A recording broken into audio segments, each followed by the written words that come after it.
বিসমিল্লাহির রহমানির রহিম। আসসালামু আলাইকুম। আমি জামান হোসেন ব্লগসে স্বাগতম। আজকে 16 জুলাই বুধবার, বাংলাদেশ সময় 7:30 এবং দুবাই সময় 5:30টায় বাংলাদেশ এবং শ্রীলঙ্কার থার্ড টি-20 ম্যাচ অনুষ্ঠিত হবে, যেটা হবে ফাইনাল। সেই ম্যাচটা অনুষ্ঠিত হবে আর প্রেমাদাসা স্টেডিয়াম, কলম্বো।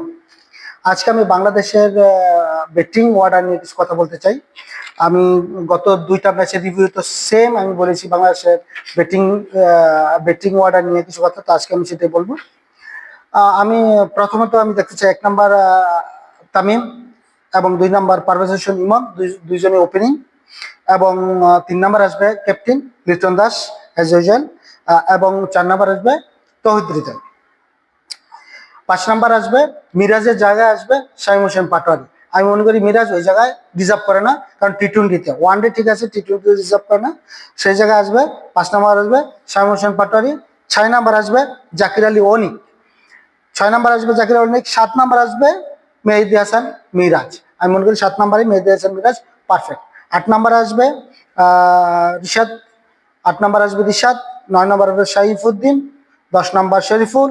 11 নাম্বার মুস্তাফিজ। আমি মনে করি এই টিমটা আজকে ম্যাচে হওয়া উচিত। এক তো উইনিং কম্বিনেশন, আরেক হচ্ছে ভালো ফর্মে আছে এখানে লিটন দাস এবং শামীম হোসেন পাটোয়ারি, তৌহিদ হৃদয় ভালো ফর্মে আছে, এবং বোলিং এর মধ্যে শরীফুল, সাইফুদ্দিন, রিশাদ খুব ভালো বোলিং করতেছে, মুস্তাফিজ, ঠিক আছে। তাই আমি মনে করি এই টিমটা আজকে ম্যাচের মধ্যে হওয়া উচিত। আপনাদের কোনো যদি মন্তব্য থাকে বা আপনাদের যদি পার্সোনাল কোনো টিমের সাজেশন থাকে তাহলে কমেন্টসে জানাতে পারেন।